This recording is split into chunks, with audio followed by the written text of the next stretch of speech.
ರಾಜ್ಯದಾದ್ಯಂತ ಮಹಿಳೆಯರನ್ನ ಸಂಘಟನೆಯನ್ನು ಮಾಡ್ತಾ ಅದರ ಮುಖಾಂತರ ಅವರಲ್ಲಿ ಒಂದು ಆತ್ಮವಿಶ್ವಾಸವನ್ನು ತುಂಬಿ ನಮ್ಮ ದೇಶದಲ್ಲಿ ಇವತ್ತಿರ್ತಕ್ಕಂಥ ಪರಿಸ್ಥಿತಿಗಳು ಹಾಗೂ ಶತಶತಮಾನಗಳಿಂದ ಶೋಷಣೆಗೊಳಗಾಗಿ ಇರ್ತಕ್ಕಂಥ ಮಹಿಳೆಯರು ಮುಂದೆ ಬಂದು ನಾಯಕತ್ವವನ್ನು ವಹಿಸ್ಕೊಬೇಕು ಅನ್ನೋ ಒಂದು ವಿಚಾರಧಾರೆಯನ್ನ ಪ್ರತಿಯೊಬ್ಬರಲ್ಲೂ ಆತ್ಮವಿಶ್ವಾಸ ತುಂಬುವತಕ್ಕಂಥ ಪ್ರಾಮಾಣಿಕವಾದಂಥ ಪ್ರಯತ್ನವನ್ನ ಮಾಡ್ತಾ ಇದ್ದಾರೆ.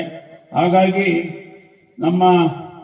ನಿಮ್ಮೆಲ್ಲರ ಪರವಾಗಿ ನಾನು ಡಾಕ್ಟರ್ ಉಳ್ಕಲ್ ನಟರಾಜ್ ಅವರಿಗೆ ಪೂರ್ವಕವಾದಂಥ ಅಭಿನಂದನೆಗಳನ್ನು ಸಲ್ಲಿಸಲಿಕ್ಕೆ ಬಯಸ್ತೀನಿ. ಯಾಕೆಂದ್ರೆ ಈ ಕಾಲಘಟ್ಟದಲ್ಲಿ ಇವತ್ತಿಗೂ ತಾವೆಲ್ಲ ನೋಡ್ತಾ ಇದ್ದೀವಿ, ಲೋಕಸಭೆಯಲ್ಲಿ 33% ಮಹಿಳಾ ರಿಸರ್ವೇಶನ್ ಕೊಡಬೇಕು ಮತ್ತು ಗ್ರಾಮ ಪಂಚಾಯಿತಿಗಳಲ್ಲಿ ಈಗಾಗಲೇ ಬಹಳಷ್ಟು ಒಂದು ಸುಧಾರಣೆಗಳ ತರ ಪ್ರಯತ್ನವನ್ನು ಮಾಡ್ತಾ ಇದ್ದಾರೆ. ಆದರೆ ಇವತ್ತು ಕೂಡ ಈ ಒಂದು ವ್ಯವಸ್ಥೆಯಲ್ಲಿ ಮಹಿಳೆಯರಿಗೆ ಅಧಿಕಾರ ಸಿಕ್ಕಿದ್ರು ಕೂಡ ಅವರು ತಮ್ಮ ಥಾಟ್ ಪ್ರೋಸೆಸ್ನ ಸರಿಯಾಗಿ ಇಂಪ್ಲಿಮೆಂಟ್ ಮಾಡೋದಕ್ಕೆ ಅವಕಾಶ ಕೊಡ್ತಾ ಇಲ್ಲ. ಯಾಕೆ ಅಂತಂದ್ರೆ ಇನ್ನೂ ತಯಾರಾಗಿಲ್ಲ ಅನ್ನೋ ಒಂದು ವಿಚಾರವನ್ನು ಇಟ್ಕೊಂಡು ಅದನ್ನ ತುಳಿತಕ್ಕಂಥ ಪ್ರಯತ್ನವನ್ನು ಮಾಡ್ತಾ ಇದ್ದಾರೆ.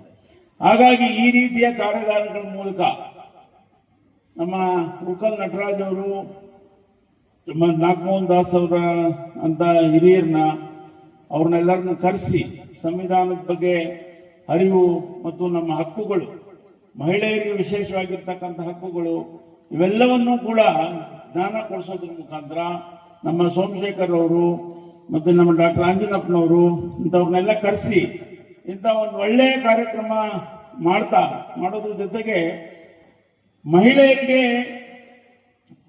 ಒಂದು ಸಾಮಾನ್ಯ ಜ್ಞಾನದ ಜೊತೆಗೆ ರಾಜಕೀಯ ಅರಿವು ಮತ್ತೆ ಒಂದು ಅಧಿಕಾರವನ್ನು ನಾಯಕತ್ವವನ್ನು ವಹಿಸೋದ್ರ ನಿಟ್ಟಿನಲ್ಲಿ ಯಾವುದೇ ಫೀಲ್ಡಲ್ಲಿ, ರಾಜಕಾರಣನೇ ಅಂತಲ್ಲ, ಯಾವುದೇ ಅವರು ತೊಡಸ್ಕೊಂಡಿರ್ತಕ್ಕಂಥ ಕ್ಷೇತ್ರಗಳಲ್ಲಿ ನಾಯಕತ್ವವನ್ನ ಬೆಳೆಸೋದು ಯಾವ ರೀತಿ ಅನ್ನೋದಕ್ಕೆ ಒಂದು ಕಾರ್ಯಕ್ರಮವನ್ನ ಏರ್ಪಡಿಸಿದ್ದಾರೆ.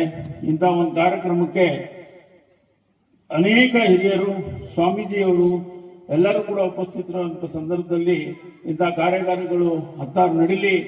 ಈ ಒಂದು ಕಾರ್ಯಕ್ರಮಗಳ ಮೂಲಕ ಮಹಿಳೆಯರು ಇನ್ನೂ ಹೆಚ್ಚು ಜಾಗೃತರಾಗಲಿ, ಮತ್ತೆ ಆ ಜಾಗೃತಿ ಮುಖಾಂತರ ನಾವು ಒಳ್ಳೆಯ ಸುಭದ್ರ ರಾಷ್ಟ್ರವನ್ನ ಕಟ್ಟೋದಕ್ಕೆ ನಾವೆಲ್ಲರೂ ಕೂಡ ಸಹಕಾರ ಮಾಡೋಣ ಅಂತ ಹೇಳ್ತಾ ನಮ್ಮನ್ನು ಕರೆಸಿ ಇಲ್ಲಿ 4 ಮಾತನಾಡಲಿಕ್ಕೆ ಅವಕಾಶ ಮಾಡಿಕೊಟ್ಟಂತ ಕರ್ನಾಟಕ ರಾಜ್ಯ ವೈಜ್ಞಾನಿಕ ಸಂಶೋಧನಾ ಪರಿಷತ್ನ ಎಲ್ಲ ಅಧ್ಯಕ್ಷರು, ಪದಾಧಿಕಾರಿಗಳಿಗೆ ಎಲ್ಲರಿಗೂ ಮತ್ತು ಇಲ್ಲಿ ನಡೆದಿರ್ತಕ್ಕಂಥ ತಮಗೆಲ್ಲರಿಗೂ ವಂದಿಸಿ ನನ್ನ ಮಾತುಗಳನ್ನು ಮುಗಿಸ್ತೇನೆ.